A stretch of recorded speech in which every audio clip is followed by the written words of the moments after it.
I'm presuming that I'm audible and visible. Yes, Mr. Ray, we can hear you clearly. Please go ahead. Right. So thanks a lot for having me. Uh, I have been given a slot of 20 minutes to speak on things which is related to leadership and culture, and how does finance define the same. Is my presentation visible? Yes, sir, we can see. Please go ahead. Okay. I would just request you to make it full screen. No, that command has been given. Now is it okay? Yes, sir. Now it's fine. Great. So I'll try and finish it off in 15 minutes. I saw the panels which are lined up. Very exciting discussions. So I'll keep it brief to about 15 to 17 minutes. And in case there are some questions which come up on the chat window, I can take them. Moving on, you will see on the first slide, I have cut off the CFO bit. The reason I've cut off is I thought I will talk not about CFOs, but a finance team in general, which comprises of people who represent the finance function and whatever they do. Moving on, it is always important that you take a stock of where you stand. So we all believe that we have moved on and we are very good business partners and so on and so forth. But do others also think similarly? Is something which we must introspect. We are like brands. I mean, we might believe that we make the best product, but is the customer saying so? So I picked up a report of McKinsey, which is a little dated. It's about 2018, but not much has happened in the world since then on these factors. So you will see a chart on your right, which essentially tells under various parameters. The top dark blue bar is what CFOs think they have created a lot of financial value. And the light blue is non-CFO but CXO people, what they think. And you would realize that whilst we believe that traditional finance roles and cost optimization and all is something which we don't focus, and we focus on much more strategic things, the impression amongst others doesn't seem to have changed. They still believe that we do a lot of this. There are a couple of more things like M&A and capital allocation also. So we believe we have gone ahead in performance management and strategic leadership and transformation and finance capabilities. But the people around us whom we work with, they believe, no, you are still in doing traditional roles. You are doing cost and productivity management. And yes, you are good at M&A and capital allocation. So this is the reality check. I would hazard a guess that it won't be very different if it was done today. Keeping that at the back of your mind, let's understand the topic that I have been given to speak on. So on one side, there is organization, the other side, there is employees. And the thing which connects satisfaction between the organization and employees satisfied with the job that they do, the quality of life that they have, the money that they get, and the organization getting satisfied with the outcome so that the organization creates value. To me, was bucketed into these four buckets. One is leadership, one is culture. They are pretty self-evident. Content doesn't mean what you make, it is what you do. So the content of your job. And compensation is not only money, but also recognition, social recognition, internal recognition, and stuff like that. To me, if these four things are vibrant in an organization, then there is a mutual benefit between employees and organization, which leads to that satisfaction. However, we are not spending too much time on compensation and content. We are looking at leadership and culture today. It is important to understand what we bring to the people. One of the qualities that a finance guy has is objectivity. Now, we don't get influenced. We look at numbers or we look at it dispassionately. This quality of ours of objectivity can lead to the organization having a culture of objectivity in these kind of topics when you are evaluating something, when you are doing allocation of resources, or when you are taking remedial measures. Finance driving the agenda on these things ensures that the culture of objectivity is enshrined in the organization. The other thing that we bring, or we believe we bring, is transparency. This helps the organization to inculcate the culture of meritocracy, benchmarking, and prioritization. Now, again, let me explain what I'm trying to mean. The topic is, what value does finance bring in improving the leadership and culture of the organization? So these are the values which finance brings, and we must ensure that we evangelize these values in every decision-making process, so that wherever a meritocracy, benchmarking, and priority question comes up, the transparency angle that finance brings helps in those getting imbibed in the culture of the organization. The other thing that we are good at is identifying and mitigating risk. This helps the organization, this attitude of ours, helps the organization to have alternatives, to always think of a plan B, because that is the culture which finance inculcates in an organization. To define boundaries, what will we do, what will we not do, what is off charts, being a sounding board, because finance brings this concept that you just can't have a plan and run with it. You need to ensure that you have thought through it, you have thought about the pros and cons, what can go wrong possibly, and if it goes wrong, then what happens? And the last is equality. So equality helps the organization develop its culture around tender, loving, care categories, which are small, nascent categories where the sales team is not so bothered because that doesn't really move the needle much. Opinion. How do we ensure that everybody is heard? Propriety of taking decision and cutting off hierarchy. So I think finance plays a lot, and especially on hierarchy, I can tell you personally, I have had a lot of experience where people have been enthralled just because the unnecessary red tapeism, bureaucracy of layer-wise approval was removed. So to me, these 4 qualities which a finance team has of objectivity, transparency, risk mitigation, and equality, if they continue to exhibit that in their various decisions, I think the culture of the organization would change. And this has to be done at every decision, at every policy, at every engagement.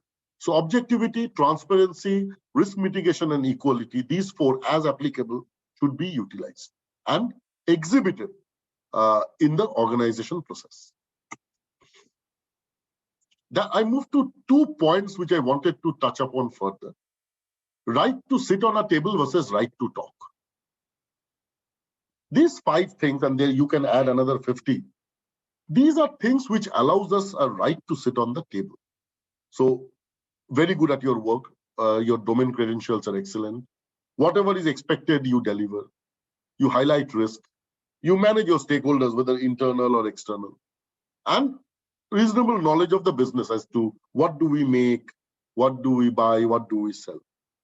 However, in today's day and age, to do the influencing bit of those 4 qualities, you need to be able to talk. And the right to talk comes from doing these. You must have a very strong working knowledge of operations.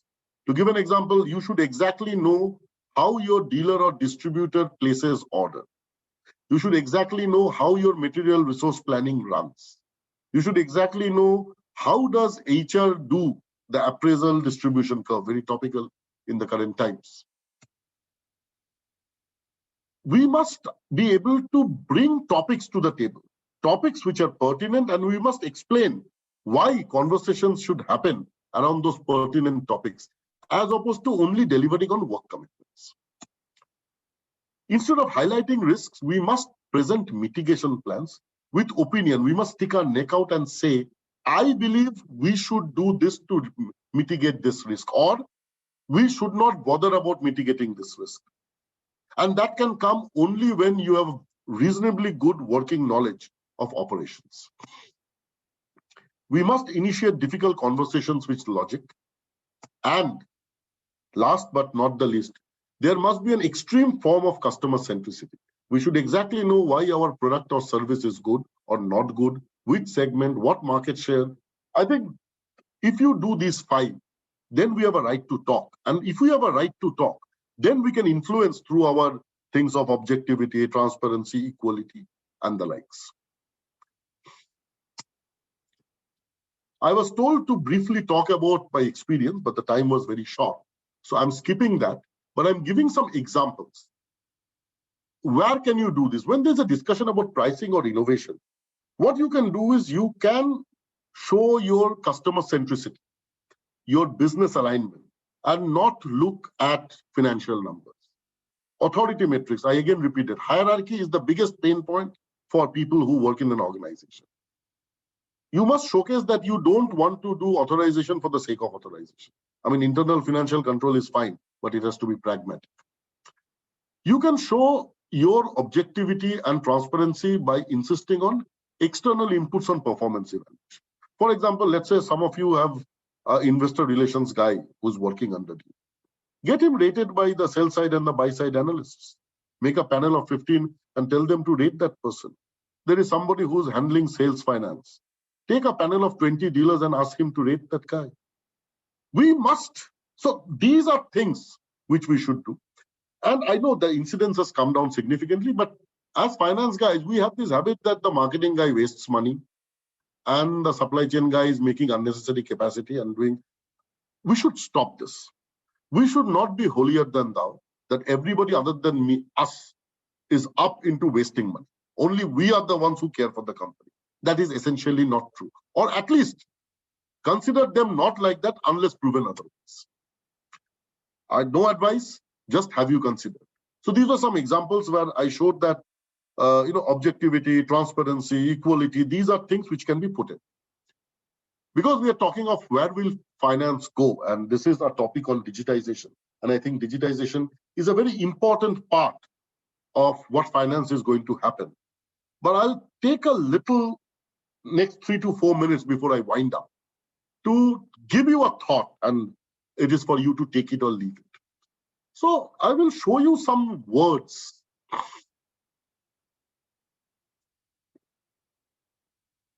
We are all conversant with these words: digitization, center of excellence, analytics, robotic process automation, cloud computing. Now you've got in-memory computing, machine learning, artificial intelligence, and I can go on with a lot of other things. This is what is being called as future of finance. And I have no doubt about it, that these are things which a finance guy has to be competent. But, I'm an old war horse. I've been working for almost 23 years now. So I have seen Y2Ks and I have seen SAP migrations. And I've seen a lot. I've seen batch processing to real-time processing. There would always be a change. As they say, change is the only constant. So there will always be a change, and the change will bring a new set of terms if we were having this conference 5 years from now. And some of them will fall off. For example, not everything will actually be applied. I still remember when optical character recognition came up, it was a big thing. And everybody said OCR is great and we must do OCR and all that. But then finally what happened? OCR died off because, I know a lot of us use it, but it never reached those hallowed grounds that it was expected to reach. Something like IBM Via Voice has been there since 1995, where you can dictate and the word will type the letter. But I rarely find anybody using. We use it perhaps for listening to songs with Alexa or Siri, but we don't type a whole letter. But Via Voice has been there for 25 years. So what is it? On one side, I'm saying these are important. On the other side, I'm saying they are transient. So some of this will go, some new will come, some of them will fall off. So what is the core? What is the inherent change that is happening, which a future of finance must imbibe? To me, the first is complete knowledge of all technology that is available. Conferences like these exposes us to such things because experts come and talk. But what is important is the second phrase, deciding what is required. Don't try to do things which is the fad. Try to do things which will make a difference to the organization that you belong to. I think that making that choice is very, very important, and that will be the core. Because if you do everything, trust me, whichever organization you are, it will get screwed up. This is going to be very, very critical, and some of us have kids and so on and so forth. We know millennials are very different. But let me tell you, this divergence is even starker in functions which has been a little more conservative, like engineering and finance, where people traditionally used to be a little more quiet, obedient, follow protocols and stuff like that. In the new generation, there's hardly a difference between a painter and an engineer and a marketing guy and a finance guy. All of them are, as they call, cool dudes. So how do you engage with them? And these are very sharp guys. So each one of us have to find our ways of being able to engage with them, because that stick and carrot doesn't work anymore. It clearly doesn't work. There was a time when we were reactive. We were saying we must react fast. That was the mantra. Then we said we have to be proactive. We must anticipate the change. Unfortunately, today the change is so rampant and so ubiquitous that you can't anticipate the change. So what you do is you become adaptive. And I think this is a very important part of finance, because we are the guys who lays down processes about how business will run and stuff like that. So we have to be very, very adaptive, very quickly. Predicting change is very difficult. We must also understand that risk is going to be dynamic.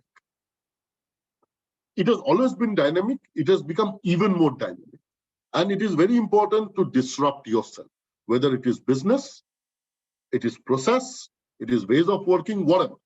We must be able to disrupt ourselves, because if you don't disrupt yourself, somebody else will come and disrupt you. And it applies to our jobs as well. If we think that we will continue to do our jobs the way I was doing it for the last 3 years, the organization will find a smarter guy and will replace you. It applies to us, it applies to people below, it applies to the whole finance function, it applies to everything, the way business is done. So disrupt yourself, understand risk is dynamic, it can come from any side, and you don't try to be proactive. You obviously cannot be reactive. You have to adapt on the fly. You cannot wait for the change to complete itself and then say, okay, now this changes. Now I know what machine learning is. Now I will decide. No. As machine learning is evolving, you need to keep on checking, acha, so much has advanced. Does it make sense for me? Yes, no. If yes, get it on board. If no, wait. 6 months later, again look at it. And right to talk. Those things that I mentioned, that, how do you talk on the table? Why would people take you seriously? The first slide that I showed, that people still believe that we are very good at accounting and financial reporting, and we are very good at cost optimization. When will this view change? Because if this view doesn't change, you are not going to be heard. You may be saying the absolutely right thing, but the perception is different. So it's not enough that you do it. It must get demonstrated through customer centricity, through business alignment, through bringing those value to the table. So it's a jigsaw, and each jigsaw is on its own, pertaining to your CEO, your leadership team, and the business. Last but not the least, the timing is at 2:29. I've got a minute left. The last word that I want to say, and which I find common across a lot of finance professionals, is this message. Please, for heaven's sake, don't take yourself too seriously. Don't think too much of yourself. To engage with the millennials, to engage with your leadership team members, with your peers, you need to take yourself less seriously. You should not think that you are the only person who's managing the company. You are the only person who's worried about the future. You're the only person who are thinking about the profits, of the cash flow. No. Don't take yourself too seriously. It's 2:29, and thank you. That is what I wanted to share. I know it's a little breeze, but in the days of TikTok, 20 minutes seems a lot. If there are any questions, happy to take them. If not, I thank you for listening.